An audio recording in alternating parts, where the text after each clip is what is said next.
Olha, só se fala, não, se fala de outras coisas aqui, mas o que tem de gente falando da chegada, da vinda dele hoje aqui, do Leandro Fortes, é uma barbaridade. Então é o seguinte, hoje eu deixo o Manhã Brasil e quem assume é o Leandro Fortes. Ô, Leandro, querido, tudo bem? Que saudade de te ver ao vivo. Muito bom dia, Mauro. Prazer enorme estar aqui no seu programa. Está me escutando bem? Por duas razões, pelo Tá um microfone e pouquinho pela minha baixo o voz. som. Peraí, deixa eu ver se eu consigo melhorar. Peraí. Não, pode ser que eu tenha feito uma bobagem aqui. Só um minutinho, porque às vezes eu confundo aqui o microfone. Faço live, então eu tô um pouco enferrujado. Não, tá tudo certo, tá tudo certo. Agora eu estou bastante rouco, né? Porque você sabe que eu estou enfrentando um problema de saúde aí eu estou com uma asma grave e os medicamentos que eu tomo, principalmente de manhã, me deixam roucos.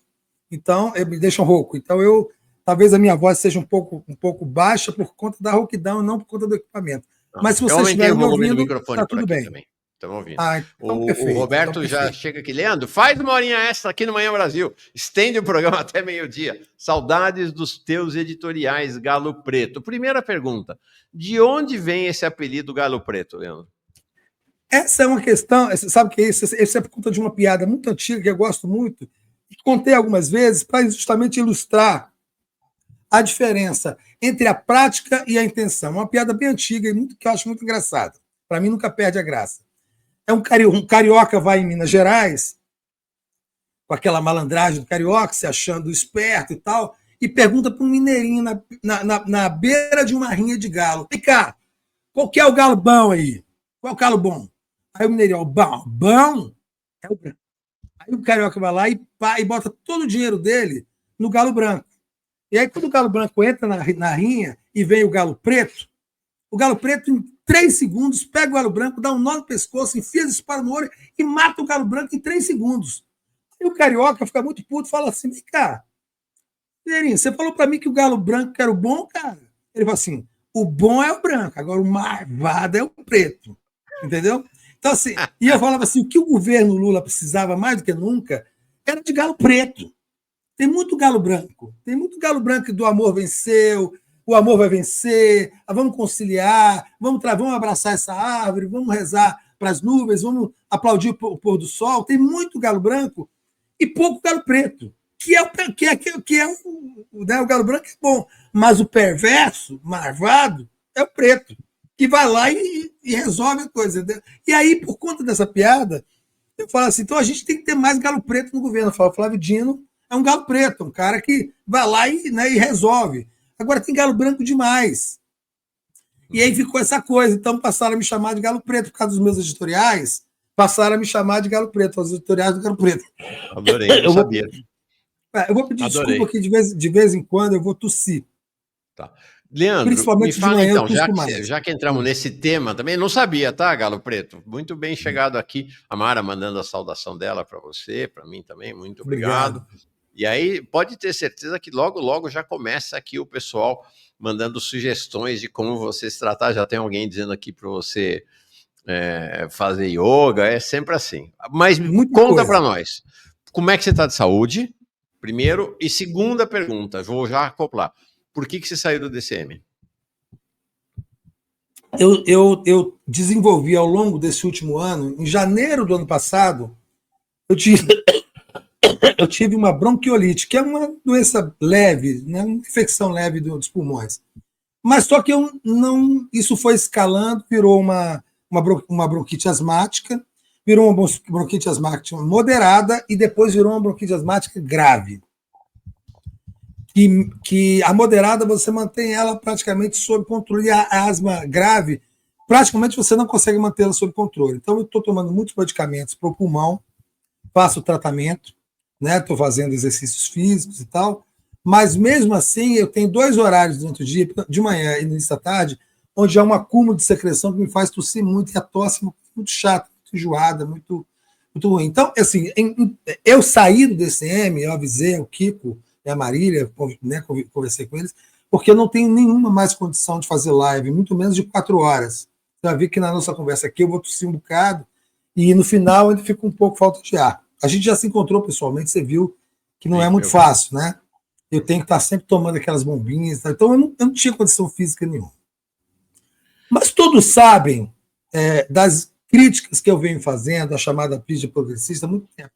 Não foi o que determinou a minha saída, mas muitas pessoas determinaram a minha saída por conta disso.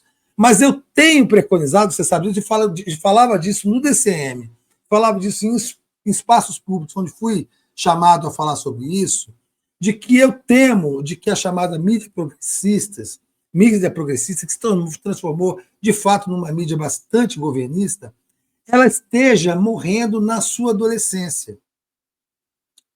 Que é um crime contra o que se passou a chamar de ecossistema de mídia independente no Brasil. E por que eu falo isso, Mauro? Porque eu já disse isso numa palestra do lado do Leonardo Atush, na Bahia, já falei isso ao vivo com o Kiko no DCM. O que mata o jornalismo não é o fascismo. O fascismo fortalece o jornalismo. O fascismo fortalece a aparição de jornalistas corajosos. O fascismo fortalece posições corajosas do jornalismo. O que mata o jornalismo é o governismo. O governismo é um veneno que acaba com qualquer jornalismo. Mesmo que você esteja apoiando um governo decente, mesmo que você esteja apoiando questões que você considera decentes, considera importantes para a população, mas esse não é o papel do jornalismo. Por isso que eu discuto muito a questão da comunicação pública do Brasil distante do governo. Distante do governo. O governo tem uma comunicação propagandística, governamental, chamada Sistema Gov. Tem Facebook, Instagram, redes sociais, televisão, rádio, tudo para fazer propaganda. Então não cabe a outro sistema fazer a mesma propaganda.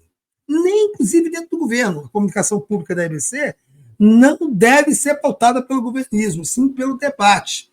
É por isso que a reação muito profunda e muito histriônica e em muitos aspectos desrespeitosa, injusta ao surgimento de canais de esquerda como o seu, que hoje é o melhor canal de debate que existe na internet, que é esse aqui, Manhã Brasil. Eu falo isso olha, sem nenhum constrangimento. Tá? É o melhor.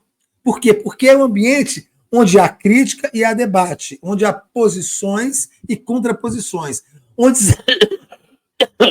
se exerce plenamente, né, uma discussão dialética sobre o estado de coisas que nós estamos metidos, e isso é fundamental. Nós temos que discutir as contradições. No momento em que a mídia independente, a mídia progressista, foge desse norte, ela perde e ela começa a morrer. E ela está morrendo na adolescência, porque ela saiu da adolescência quando venceu o governo Bolsonaro, todo mundo junto, aquela loucura. Sabe aquela coisa do cachorro que corre atrás do pino do carro, corre atrás, aí o carro parou? E agora?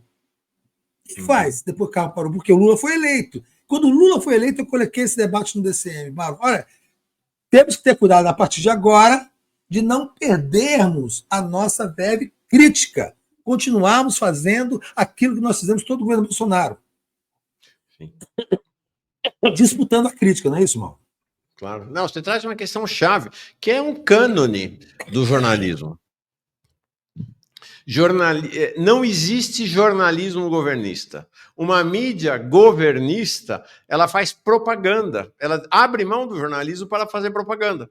Porque ela deixa de ter relação ou de buscar a verdade para, na verdade, para ser apenas uma correia de transmissão do governo ao qual ela serve. Isso valeu tanto para a Jovem Pan, lá no governo Bolsonaro, como vale agora, né? Tá fechado o microfone. Opa, como vale agora. Então, assim, é uma pena, porque é o seguinte, você criou-se um sistema de comunicação realmente independente da chamada mídia tradicional, a mídia comercial brasileira. Eu não gosto desse termo mídia hereditária, embora ele seja um termo de marketing bastante interessante, porque todas as mídias são hereditárias, tá? Inclusive a independente. Mas, assim, passou-se a ter um contraponto importante para essa mídia tradicional, que foi na luta contra o bolsonarismo, na disputa contra a narrativa neoliberal, na disputa contra o Paulo Guedes, nos absurdos que foram feitos no governo Bolsonaro, tudo isso. Eu até hoje encontro gente na rua que me encontra, me beija, pede para tirar foto, fala assim, olha, se não tivesse sido você e o DCM, e a Fórum, e o 247, e o Mauro Lopes, eu não teria conseguido atravessar o governo Bolsonaro, eu teria sucumbido. Uhum. Quem manteve a minha sanidade mental e a minha esperança em superar aquilo eram as manhãs no DCM, eram as manhãs, era a programação da mídia independente na luta. E assim, eles jogaram tudo isso no lixo com o governo Lula. Né? E, assim, a meu ver, equivocadamente, porque se a intenção é manter uma relação governista para ter benefícios financeiros, há um erro brutal nisso, porque quem tem realmente benefícios financeiros com a SECOM, pelo menos até agora tinha, são, desculpa, as grandes emissoras de televisão. A Globo recebeu 170 milhões, 180 milhões, mais 170 milhões de desoneração de benefício fiscal. A Record, o SBT, o Ratinho recebeu 3 milhões e meio de reais. Uhum. E a mídia independente toda junta recebeu 1 milhão e pouco. Então, não há, inclusive, uma razão lógica para esse tipo de comportamento, numa perspectiva falha, equivocada. Então, era o momento de você manter esse ecossistema de mídia disputando a crítica, fazendo debate, fazendo aquilo que a comunicação pública não fez no governo Lula, porque a comunicação do Paulo Pimenta foi muito ruim.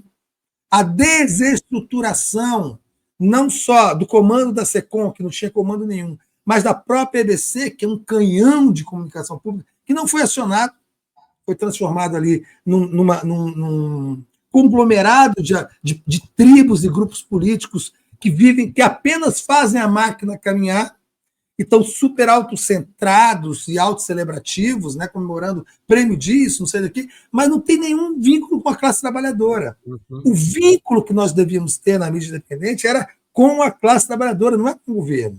Uhum. E fazendo aquilo, Mauro, que o Lula pediu para fazer. Façam a crítica e pressionem. Porque se você faz a crítica e pressiona, acontece o que aconteceu agora. Acontece o que aconteceu com a crise do PIX, o governo teve que voltar atrás. Acontece o que aconteceu com o Márcio Portman agora. Uhum. Ele teve que voltar atrás. Ele teve que voltar atrás. Você fala Portman, eu acho legal porque é a maneira correta de falar em alemão. Né? Eu lembro sempre de Ernest Bloch, que aqui fala Bloch. Bloch, que é um marxista que inspirou a teologia da libertação, então, na Alemanha. Sim. Então, assim, é isso. O debate, a crítica, a construção crítica, a contraposição, a dialética, ela é fundamental. E assim como o PT e a hegemonia petista se distanciou tanto do léxico marxista, tanto da questão do socialismo, que ela se perdeu, inclusive, nas práticas socialistas. Uma delas é a crítica como instrumento fundamental de instrumentalização do poder. Então, isso nós sempre fizemos. Por que eu me destacava no DCM e você no 247 depois na Fórum? Não era exatamente porque nós éramos melhores que os outros, porque nós fazíamos uma crítica que os veículos foram abandonando. Uhum. E era uma crítica que caía muito bem na audiência, as pessoas gostavam muito, mas que passou a não cair muito bem no ecossistema, né, da mídia progressista. Passou a ser um pouco de incômodo isso. As pessoas não são bobas, né? Elas vão percebendo. Então, desculpa, só para terminar assim, eu acho que da mesma maneira que o governo recuou, eu acho que a mídia progressista também deveria recuar nesse sentido, embora eu acho pouco provável que isso aconteça, tá? Leandro, deixa eu ler, aqui tem muita mensagem para você, eu estou colocando na tela algumas dessas mensagens de carinho, de saudade, de amizade, de desejos em relação ao seu futuro, vamos falar depois sobre o futuro. Tá? Tem, inclusive, pergunta em relação ao Leandro, mas é o seguinte, nós não vamos falar agora, aguenta aí, daqui a pouquinho a gente fala sobre futuro de Leandro. Cassiano pergunta, Leandro, você já viu o filme Incêndios? Não vi, Cassiano. É um filme que ele pede para eu ver há 3, 5 anos. Eu não acho esse vídeo. Quando eu achei, eu estava sem dinheiro, era pago, eu não comprei. E aí, mas eu não acho. E assim, todo mundo fala muito bem desse filme. Não conheço Só também. Que eu procuro, uma vez está no Prime, outra no Netflix. Parece uma sacanagem, sabe? Eu vou procurando e nunca acho. Mas um dia eu vou ver, viu, Cassiano? A Sueli pergunta, e aí tem mais um outro chat, eu leio na sequência. Leandro, sua cadelinha tá bem? E tem mais alguém aqui que fala sobre essa questão. Tá? Aqui o Luiz também, Luiz e Vivina. Galo Preto e a sua cadelinha. Para quem não sabe, qual é a história da sua cadelinha? É o E qual o seguinte, nome dela? a Nina é uma shih tzu de 14 anos. Na minha despedida do DCM, que foi muito emocionada, eu terminei e falei assim, eu estou ficando hoje desempregado e apareceu um negócio complicado. O olho dela, o olho da shih tzu saiu do globo, saiu da cavidade ocular. Ficou pendurado, igual um filme de coisa, muito sangue e o olho pendurado. Ela perdeu a visão desse olho. Isso de noite, eu levei ela numa emergência de veterinário, e quem tem animais domésticos sabe o que isso significa. É a falência da família. É a falência da família, porque não existe SUS para cachorro. É a falência da família. Porque imediatamente aquilo começa a gerar contas, boletos os mais loucos. A internação, o atendimento que é mais caro na emergência, o medicamento não sei o quê, o exame de cidadão, aquilo vai virando uma loucura, eu sem dinheiro. Eu falei, então quem puder me ajudar, me manda um pix de R$1, tinha quase mais de 2.000 pessoas ao vivo, porque eu pego esse dinheiro e pago essas coisas de fato. Mandaram um dinheiro e eu paguei as contas, né? Embora a perspectiva seja ainda sombria, eu nem ia falar mais disso, talvez eu precise pedir um pouco mais para meus amigos, porque se tiver que fazer a cirurgia para tirar o olho, é muito mais caro, é um negócio de louco, Né? Então, assim, as pessoas que são pobres, elas acabam sacrificando seus animais, porque não tem condição de comprar. Os remédios veterinários são caríssimos, caríssimos. A UNB, eu sei que eu sou veterinário, só que é o seguinte, é uma fila, imagina, se você tem 3 milhões de habitantes no Distrito Federal, tem 10 milhões de pet, porque cada um tem uma porrada de bicho. Então, tudo conspira para que o animal morra. Tudo conspira para que o animal morra. Então, aí eu pedi isso, as pessoas já ajudaram, mandaram. Eu botei aqui o meu e-mail, né, que é o meu Pix. Muita gente mandou ali pouquinho, então, mas juntei tudo, eu paguei a conta.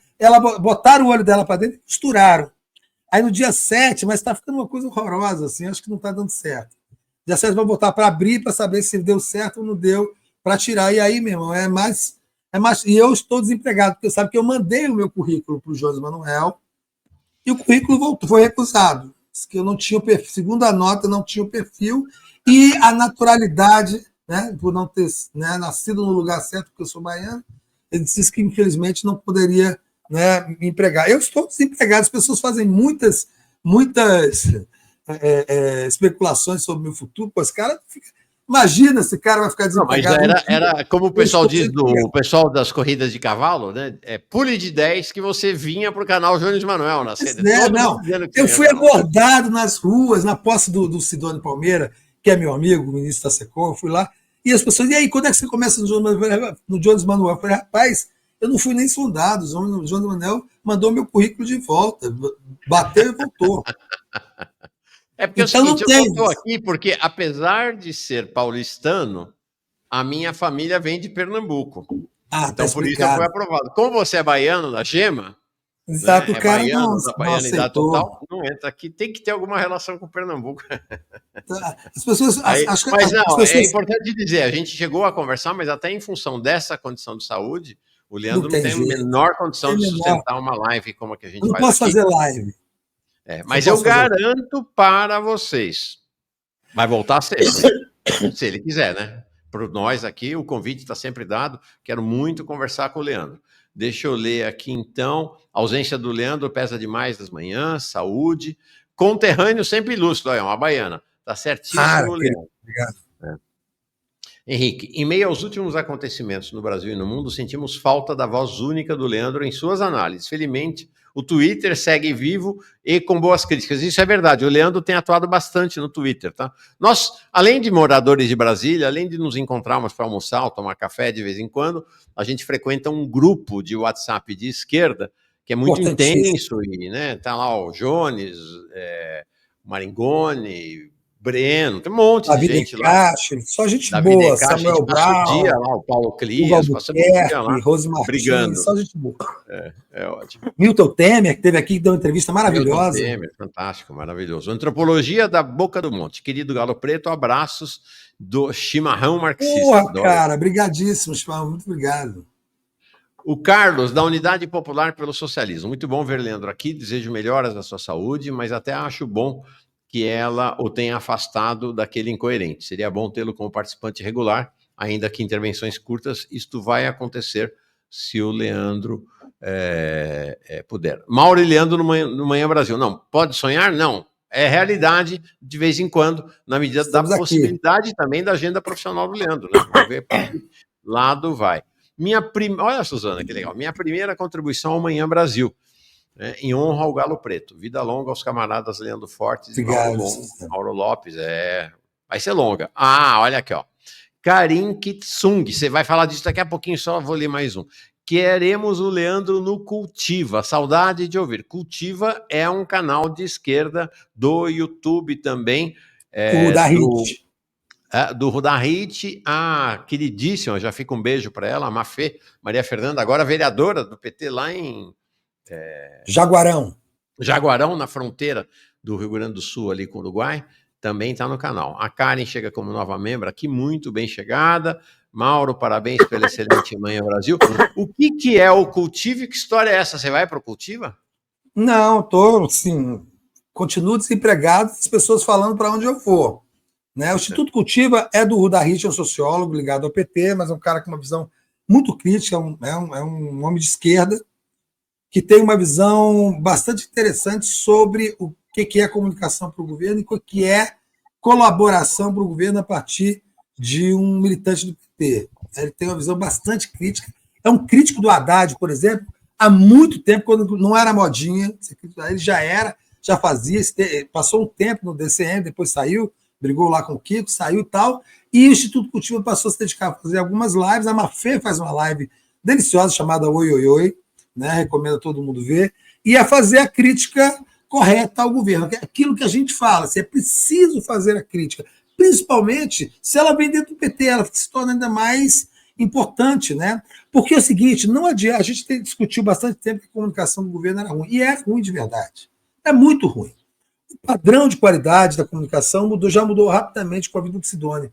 Mas o problema é o que ele vai comunicar. Vamos pegar o caso que você estava falando agora cedo, dessas duas posições que foram, obviamente, combinadas, das reações do casal Lindbergh Faria e Gleisi Hoffmann.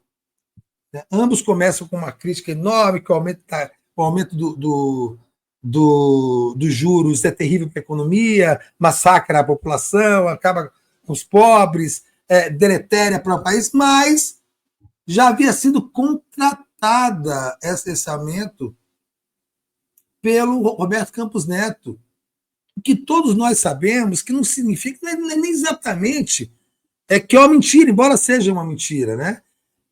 É uma construção mambembe de argumento. Deixa eu fazer um parênteses aqui enquanto eu tuço.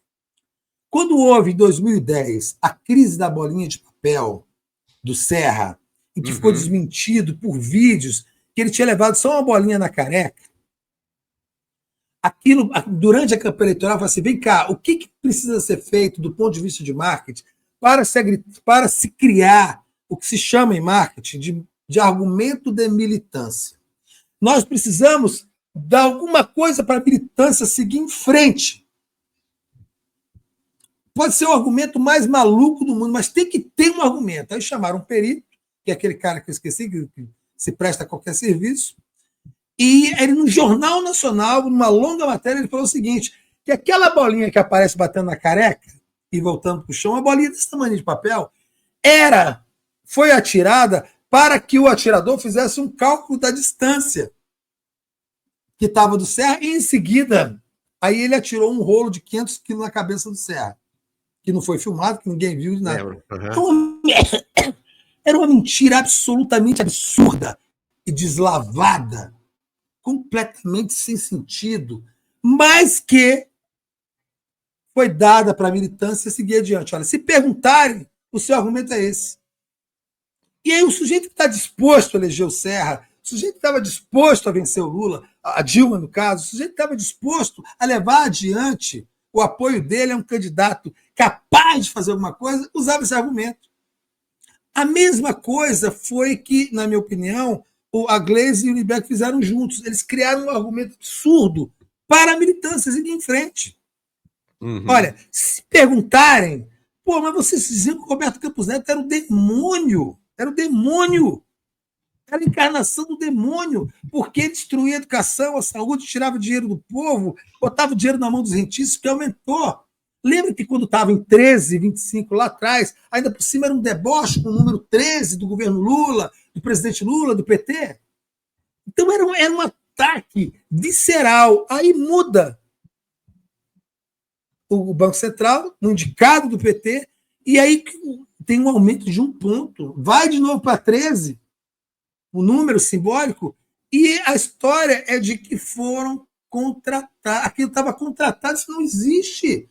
Inclusive, do ponto de vista da linguagem, não faz nenhum sentido, não existe contrato nesse sentido. Não tinha contrato nenhum, cara. Quer dizer que se ele tivesse contratado lá atrás, em dezembro, olha o seguinte, vai ser 20 pontos, hein, para aumentar em janeiro. Porque, pô, não tem jeito, o cara contratou em 20 pontos, vamos aumentar em 20 pontos. Não é verdade. E aí o seguinte, como é que você faz a comunicação disso? Como é que você, com toda a expertise que o Sidoni tem, com a equipe de primeiríssimo nível que ele está montando lá, do ponto de vista do formato, do entendimento, da gestão, como é que você faz a comunicação disso, cara? Não tem como fazer, a não ser que você aceite fazer o argumento da militância. Só que isso tem um efeito corrosivo na política. Porque mesmo na militância, você lembrou disso agora há pouco, tem muita gente que não está indignada. A militância de esquerda é muito diferente. De esquerda ou progressista, enfim, desse espectro de centro-esquerda para lá, ela não é igual à militância do Serra em 2010 para a PSDB, nem muito menos à extrema-direita. Não é igual. As pessoas se incomodam, Mauro. Mesmo sendo petista, mesmo pensando que só tem o Lula para 2026, e é uma coisa que a gente vai ter que discutir alguma hora. Ela fala assim, gente, porra, não dá. Como é que eu vou chegar agora, sentar no bar, vem um filho da puta e diz, vem cá, porra, não é o Roberto Campos Neto, não, mas ele contratou, e eles não puderam fazer nada, é mentira. Eu não aceito contrato com o Roberto Campos Neto nenhum. Que loucura de contrato é esse? Não vai ter aumento. Mas é porque esse contrato que eles estão vendo, na verdade, não foi um acordo, foi uma determinação da equipe econômica. O Haddad deu entrevistas reiteradas sobre isso, de que é preciso desacelerar a economia brasileira. De que não interessa ao mercado, não interessa aos bancos, não interessa às indústrias, que os salários estejam subindo e o nível de emprego também, porque isso detona um esquema fundamental do manual neoliberal, que é de você manter um exército industrial de reserva cada vez mais potencializado, um exército de reserva mais industrial, que é um termo marxista, para dizer o seguinte, eu preciso de muita gente mais desempregada do que tem, porque senão os salários sobem.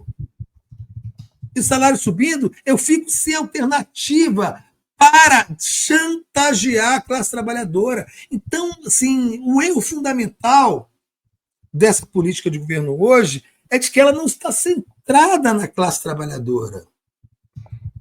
E aí que eu acho, por exemplo, que a comunicação pública deveria fazer esse serviço, centrar-se na classe trabalhadora para fazer o contraponto. E assim, e é isso que as mídias de esquerda, e não as chamadas mídias progressistas, começaram a fazer. Aí são taxadas de antipetistas, são colocadas como a razão, quer dizer, pré-colocadas como justificativo para o caso se o Lula perder a eleição, perdeu por causa de vocês. Fizeram a crítica, que é uma coisa tão esdrúxula e tão maluca quanto esse argumento de militância que o Lindbergh e a Gleisi Hoffmann, que são bons parlamentares, são pessoas decentes, tiveram que fazer, obviamente, por conta de circunstância política, né, Mauro? Sim, sim. Não, essa derivação para as fake news que vem se aprofundando, essa é uma característica que não existia no governo Dilma. O governo Dilma fez uma guinada à direita, botou o Levi lá, aplicou uma política que não é diferente dessa política de hoje, que, por sinal, também não é diferente da política da ponte para o futuro do Michel Temer, mas não tinha essa coisa das fake news lá no governo Dilma. O governo Dilma falava, não, tem que fazer esse giro porque isso é um sacrifício, é um momento difícil, fazer todo um discurso lá equivocado, mas buscando uma expressão da verdade. Agora, Leandro, virou uma praxe dos governistas a mentira absoluta, né? O governo é que propõe rapar, né, ferrar com o BPC, aí depois dizem que o BPC não ferrou porque o Lula salvou. Né? A história do PIX é uma atrás da outra, entendeu? Estão tentando convencer as pessoas de que ter um reajuste menor para o salário mínimo é melhor para elas do que um reajuste maior. É um negócio assim, é uma barbaridade. E agora essa história, né, estrambótica, sem pé nem cabeça em relação ao Copom. Aqui, o Ney Araújo esperando o que vão inventar para a próxima alta. Porque tem a próxima, né? Ela está contratada, a próxima também, está contratada. Pois é, já está. Jones Manuel, contrato Leandro para o futuro site do canal. Campanha para você vir por aqui. Aqui, ó. O Roberto falando, faz um modelo diferente, Leandro. Grava um editorial diário de 30 minutos para ser exibido no Manhã Brasil. Combina com o Jones aí. Jones Manuel, tá vendo os recados aqui, né? O Henrique Castro chega como um novo membro. Leandro, seguinte. Como é que você vê o governo Lula nesse momento? Nós tivemos, então, aí o pacote do Haddad, tivemos esse episódio do PIX, tivemos agora esse episódio do Banco Central, a crise do IBGE, a crise com o MST, as duas pesquisas, né, Quest e Poder Data. Enfim, de dezembro para cá as coisas, de meados de novembro para cá a coisa mudou, me parece que de figura, né? E o Kassab aproveitou para ir para cima. Como é que avaliação você faz que retrato você tem desse momento do governo Lula? Eu acho que o governo Lula está com uma enorme dificuldade de reconhecer os erros que está cometendo, né? E que o não reconhecimento dos erros que comete faz com que ele cometa mais erros. É o mesmo erro que, mais ou menos, é uma coisa que o Lula falou para o Sérgio Moro quando estava sem querido. O problema de quem mente é de que, não reconhecendo a mentira, você precisa escalar isso exponencialmente até que se chegue a um ponto de absurdo total. Eu acho que a questão é a seguinte, já está muito claro de que o governo cometeu, principalmente por conta das decisões da equipe econômica, erros muito graves. Por exemplo, gente muito boa que eu conheço, que está no governo, que é honesta, que é corretíssima, fala assim, mas Leandro, é fato de que tinha muito problema, tinha muitas irregularidades, fraudes. Irregularidades, né? No BPC e na Bolsa Família. Eu falo assim, eu sei, mas fazem isso, vão atrás dessas irregularidades, porque os atingidos são extremamente vulneráveis. Irregularidade no BPC é o quê? O cara que está ganhando R$100 a mais, ou que tem um outro, né, que tem um filho ali que tem um probleminha e tal, e foi incluído e tal, essas pessoas não têm nenhuma capacidade de reação. Nenhuma! Elas não entendem elas não entendem que existe a possibilidade delas, como cidadãos, de reagirem ao Estado, não acreditam, não há na estrutura cognitiva deles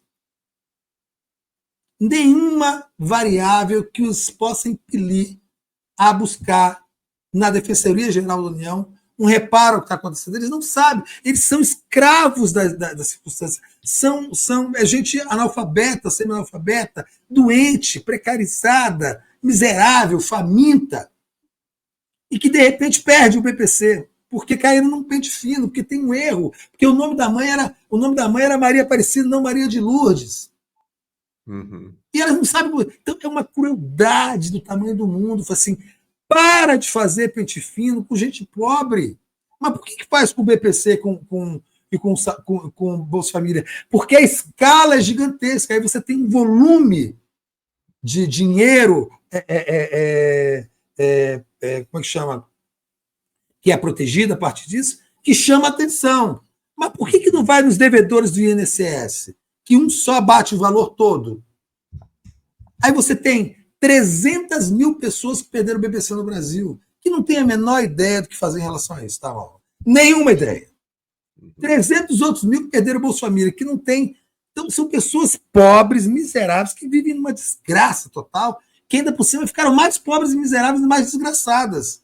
Por quê? Porque é preciso corrigir as irregularidades, não pode dar dinheiro para quem não recebe. Isso é uma narrativa muito cruel, porque pente fino é só com pobre. Você fez um pacote de gastos só com pobre. BPC, abono salarial, salário mínimo. E aí eu vi gente também defendendo na nossa querida mídia progressista, se eu faço a defesa do governo na questão do salário mínimo, porque o salário mínimo pode aumentar até 2,5%. 2,5%, né? Agora, se a arrecadação aumentar, se o país crescer 4%, ele só ganha 2,5%. Isso, você acha que essa é uma defesa minimamente racional do que está acontecendo? Né? Então, a defesa do arcabouço, do ponto de vista político, ela passou a exigir de quem defende uma posição falseada da realidade. E assim, quando a gente fala de esquerda, eu sou marxista, você também é, assim, nós somos materialistas históricos, você tem que se debruçar sobre a realidade. Aí, na mídia falando do progressismo, assim, não, assim, não tem problema, porque o Brasil não cresce, a média de crescimento dos últimos anos é essa, 2,5%, não tem perda nenhuma. Sabe o que vai acontecendo? Vai acabar acontecendo? É de que tudo vai ser bolado até 2026 para que o Brasil não cresça mais do que isso, para não ter essa discussão. E para referendar o argumento de que 2,5% foi uma grande sacada, porque o Brasil não cresce mais do que isso. Isso é uma loucura total. Total. E assim, do meu ponto de vista, tão equivocada que você chega a ser ingênua. Você tem aí o mundo de dinheiro que se coloca no agronegócio, o mundo de dinheiro de desoneração fiscal. Ora, apenas a TV Globo teve em benefícios fiscais no ano passado 170 milhões de reais, mais outros 170 milhões que recebeu, 30 milhões, outros 70, que recebeu da SECOM. Você acha que isso faz algum sentido? Uhum. Faz algum sentido? Claro que não faz nenhum sentido. Então, se tem vários pontos. Eu fiz uma entrevista com o Gilmar Mauro do MST no DCM, você fez aqui também. Ele aponta uma série de questões junto às relações do latifúndio no Brasil que demonstram que isso podia ser resolvido de outra forma.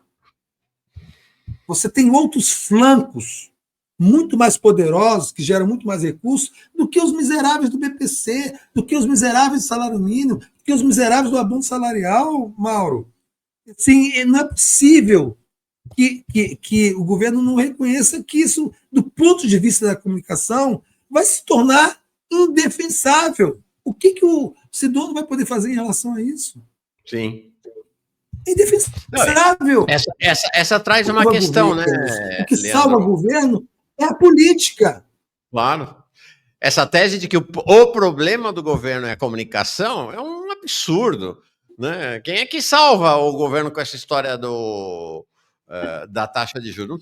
Não há Sidônio Palmeira, enviado de Deus, desceu sobre a terra para o governo Lula. Não vai salvar.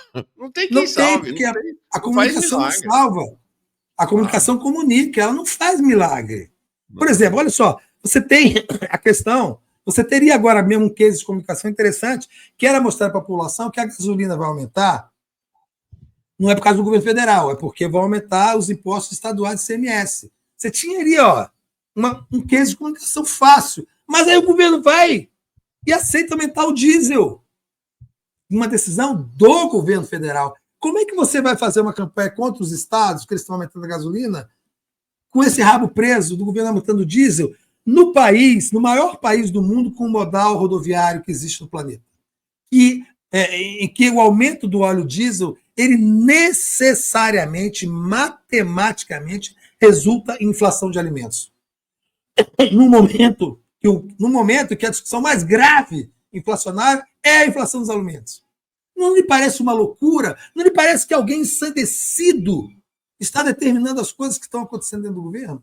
O meu maior problema agora, o Lula grava vídeo, a questão dos alimentos, o brasileiro tem que comer e pagamento, aí pronto. Porra, agora vamos resolver, vamos começar a discutir o quê? A Conab, né, reavaliando a sua política de estoques reguladores para poder entrar no mercado e baixar o preço. Não! Eles aumentam o diesel, cara! O que vocês vão fazer? Vão aumentar o diesel. O diesel! Os caminhões que trazem, levam comidas, escoam as safras por essa desgraça que é o modal rodoviário do Brasil, um país gigantesco que não tem ferrovias. Então você vai aumentar o preço das comidas. O meu maior problema qual que é, diz o Lula? É a inflação dos alimentos. O que eu vou fazer? Aumentar o diesel. Então como é que a comunicação vai fazer? O que ele vai dizer? O que ele vai montar? Qual é a estrutura de linguagem, de narrativa que eu vou ter para falar o seguinte, olha, o governo está muito preocupado com o aumento dos alimentos, o preço dos alimentos, estamos fazendo tudo o que é possível, mas nós vamos aumentar o diesel, que tem como principal consequência o aumento dos alimentos. Qual é a mágica? Você imagina, Mauro, você que é um cara super experimentado e é um grande analista político e jornalista. Não tem mágica, cara. Não tem mágica. Você acaba calando a comunicação. Se ela se meter nisso, ela cai na armadilha do argumento da militância, que funciona pura e especificamente para a militância, e mesmo assim, para uma militância que se perdeu. Porque a militância original do PT nós conhecemos de muitos anos, dos anos 80 e tal. Não é essa militância, não se queria nunca isso. Um argumento de militância. Fala assim, olha, eu não sou bobo, eu sou politizado, eu sou um cara de esquerda. Você vai querer me dizer que o Roberto Campos Neto contratou o aumento de 1% da Selic? E eu vou ter que falar isso para minha família, para o meu filho, para minha mulher, para os meus irmãos, para o meu porteiro, para o trabalhador que está do meu lado? Eu não posso fazer isso. Eu não tenho comunicação do mundo que faça isso, Mauro. Você entende? Não, tá aqui o Holmes dizendo, aumentou o diesel, culpa do Campos Neto. Campos Neto! Essa loucura. E aqui, essa coisa, como é que é possível a comunicação salvar? O Pedro Jorge Freitas aqui dizendo, Mauro e Leandro, vocês estão tumultuando o ambiente de negócio. Quando o ministro da Fazenda diz que uma prioridade dele é melhorar o ambiente de negócios para o capital financeiro e para as grandes empresas. Não é melhorar o ambiente da classe trabalhadora. É isso. Não, Eles estão fugindo da classe trabalhadora. E aqui é mais importante, que é a maioria total, que somos todos nós. Todos nós. Essa autocelebração sobre que nós viramos classe média, isso não. Rapaz, eu vi aquilo, eu não acreditava naquilo. De um instituto privado, de um banqueiro e de um economista, o mais fracassado ministro da Fazenda que o país já teve em todos os tempos. Determina que o Brasil, determina que o Brasil é classe média, e isso envolve o governo numa bruma de autocelebração irresponsável. E assim me leva a crer que não há mais nada a fazer. E é mentira, há muita coisa a fazer. Agora é preciso reconhecer que tem que fazer, né, Mauro? Sim. Aqui, ó, o Rodolfo dizendo, o governo é um governo sabor chuchu. Seguinte, eu mostrei um negócio mais cedo, que é, nós estamos num momento assim do inacreditável, né? Do inacreditável. O Lucas aqui diz, o petista tem que se perguntar, qual o projeto do PT? Realmente do inacreditável. O Sérgio Amadeu, que eu acho que o Sérgio Amadeu até hoje é filiado ao PT, é um dos caras que mais entendem de internet, de redes sociais, realmente ele é muito, muito especial. Quinta-feira da semana que vem ele vai estar aqui com a gente. Ele soltou um tweet ontem, que quando eu li, é um problema, Leandro, porque começa a virar galhofa. Quando começa a virar galhofa, não tem recuperação mais. Olha esse tweet aqui. Né? Ontem à noite, quase 10 da noite, o PT chamou o grupo Meta do Zuckerberg, grupo Meta, do Zuckerberg, para dar um curso de atuação nas redes sociais. Parece piada, mas é verdade. Essa ação equivale ao Zelensky chamar o Putin para treinar o exército da Ucrânia, visando melhorar a sua performance na guerra. Cara, é inacreditável. O PT chama o Zuckerberg para ensinar como é que mexe em rede social, cara. É uma loucura. E o Sérgio Amadeu é o maior especialista em internet que o Brasil tem, né? Eu não sei como é que ele não... Se realmente quisessem alguém dentro do governo que entendesse de fato, não só a tecnicidade, mas a lógica a lógica política da internet, o Sérgio Amadeu não tem ninguém parecido com ele no Brasil, viu? Sim. É um intelectual de primeiríssima linha, é um sujeito muito correto, muito honesto, um grande professor. Uma aula do Sérgio Amadeu é um prazer, é uma delícia ouvir o Sérgio Amadeu falando, porque ele é muito inteligente, ele é bem-humorado, ele tem um conhecimento profundo sobre aquilo que fala. É mordaz, a gente gosta de pessoas extremamente, extremamente mortais. Então, é uma loucura. Como é que não. É aquela história. Nós temos um problema com a internet agora. Quem que a gente vai chamar? O Zuckerberg acabou de fazer um discurso nazi-fascista de apoio ao Trump, que acabou com a checagem e que está trabalhando os algoritmos das suas empresas para destruir o Brasil e a América Latina e a esquerda no mundo todo. Uhum. Eu nem sei, eu só vi essa informação pelo Sérgio Amadeu, mas eu imagino quem é que bolou isso. Então tem alguém louco, solto, tem um maluco solto entre o PT e o governo que está determinando coisas para destruir e para minar a comunicação do governo, porque você obriga a comunicação ou a se calar ou a entrar nessa roda do argumento da militância. Ó, seguinte, vocês estão vendo que o Leandro está tossindo mais, preciso liberar, a gente é combinado meia hora, já ultrapassamos a meia hora de conversa. Vou terminar com uma última pergunta, a Ana Aninha mandando aqui o apoio dela, e o Larry Beatles, Marcelo Santos. Leandro, o que você prevê para a eleição de 2026? Vai dar ruim ou não? A extrema-direita volta? Guardei uma questão bem fácil para você, para encerrar, Leandro. Olha, se o Mauro Lopes e companhia continuarem criticando o governo, obviamente a extrema-direita vai voltar. Acho que isso é um fato já estabelecido. Né? Então, assim, eu tenho, a minha visão, eu tenho quase certeza que as coisas mudam. Né? O imponderável pode aparecer de qualquer lugar, a qualquer momento.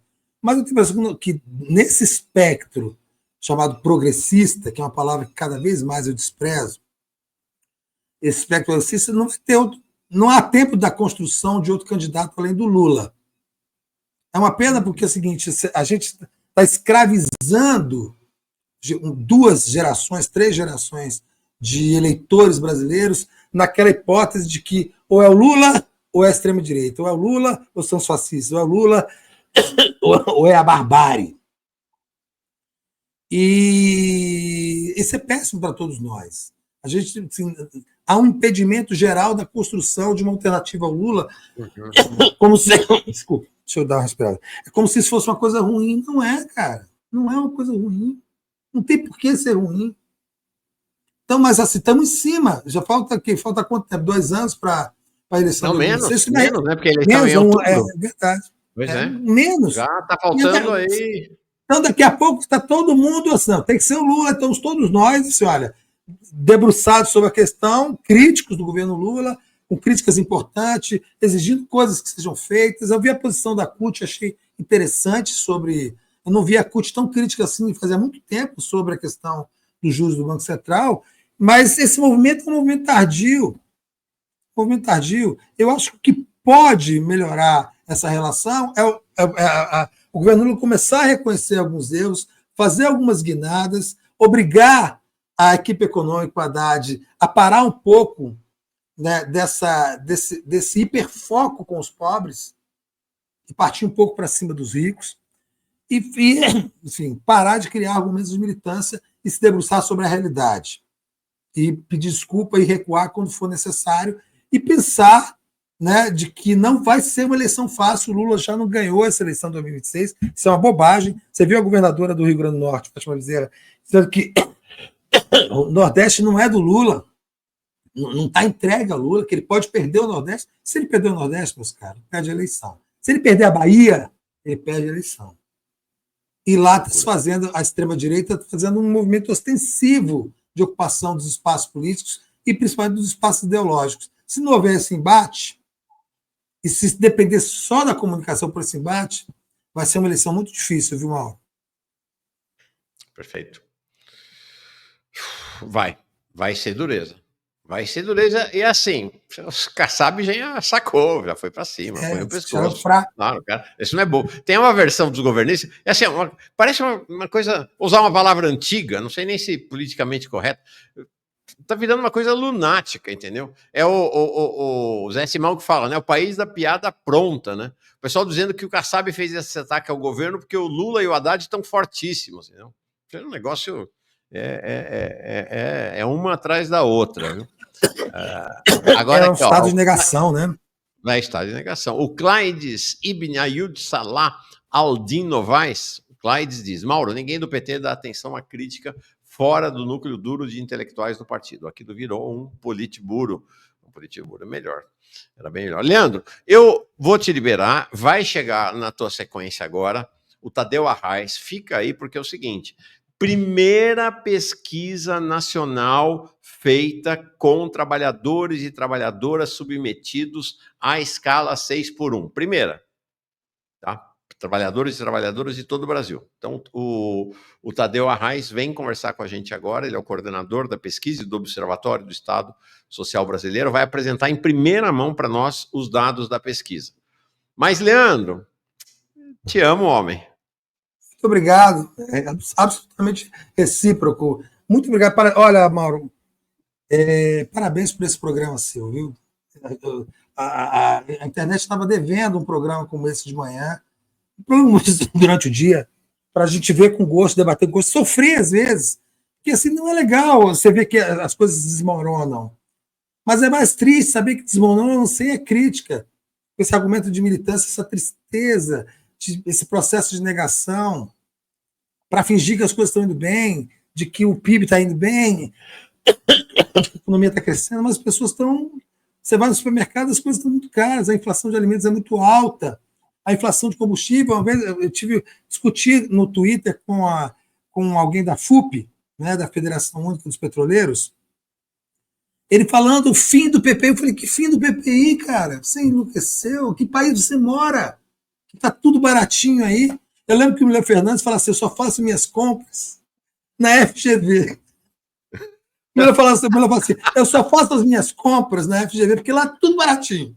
Então, a gente não pode, né, cair nessa esparrela, né? Eu quero mandar um abração para o Jones Manuel, parabéns pela decisão de colocar você aqui nesse programa, sensacional, uma decisão corretíssima, eu vejo sempre, o Jones Manuel é meu amigo já há bastante tempo, né, muitos anos, e admiro muito, sim, repudio o tipo de violência que ele sofre em vários desses ambientes de mídia, principalmente mídia progressista. Vi aquele vídeo daquele Eduardo Bueno, completamente siderado, travado, maluco, um jeito perdido em si mesmo, atacando o Jones Manuel, porque não tem argumento nenhum, né, para justificar aquilo. Então, Jones Manuel, eu gosto muito dele, admiro muito o Jones, e fiquei muito feliz que ele tenha contato você, e o Maxwell, que eu nunca vi, parabéns pelo trabalho da mesa. Você sabe que eu lembrei do Maxwell?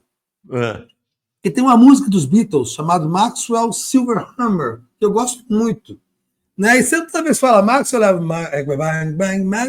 Silverhammer, Go on the Hill, que o Paul McCartney cantou no show que eu fui ver dele em Goiânia, há uns 15 anos. E eu lembro, pô, o Maxwell tinha, né? E o Maxwell é, de fato, o nosso Lombardi. Ninguém nunca viu a cara do Maxwell, mas ele trabalha um bocado. Então, parabéns a essa equipe enxuta, inteligente, sensacional, que faz aí o programa Manhã Brasil, viu, Mauro? Parabéns mesmo. E olha que interessante, obrigado, Leandro, tamo junto. Olha que interessante, o Maxwell, que não aparece, ele mandou. Você falou do BPC e falou do nome trocado, né? O nome é Dona Lourdes, mas sai errado. Maria de Lourdes, Maria Aparecida. Alguma coisa assim. E aí ele falou o seguinte: Mauro, Maria de Lourdes é o nome da minha avó, que por sinal teve o BPC suspenso e precisou correr atrás para voltar com o BPC. Só conseguiu porque a minha mãe conseguiu ajudar. Olha aí, tá vendo?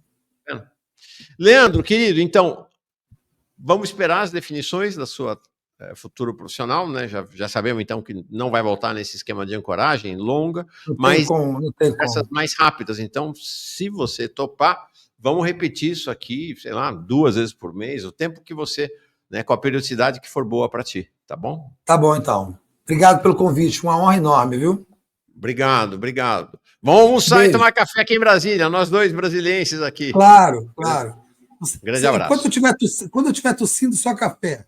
Almoçar tossindo é péssimo, tá bom? Beijo grande. Tchau. Obrigado a todos aí da audiência. Olha, Lembrando que o meu e-mail para ajudar cachorrinho continua aí, porque o negócio tá ficando pesado, hein? Quem puder me colocar um pouquinho, eu agradeço, tá bom? Beijo para vocês. Tchau, tchau. Um beijo, tchau.